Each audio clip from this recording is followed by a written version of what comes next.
दरम्यान भुजबळ आणि शरद पवार यांच्यामध्ये झालेल्या भेटीमुळे त्यांच्या भेटीत नेमकं असं काय दडलेलं आहे, असे अनेक प्रश्न उपस्थित होत आहेत. पाहूया. भुजबळ पवार भेटीमागे दडलंय काय?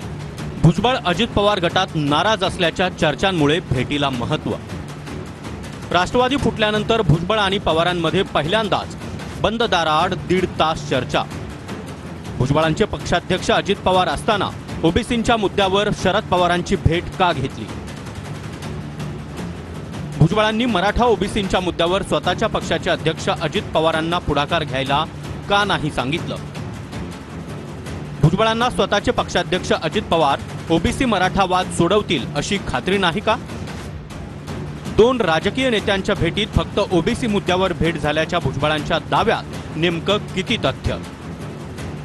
भेटीनंतरच्या पत्रकार परिषदेत भुजबळांकडून शरद पवारांचं सतत कौतुक.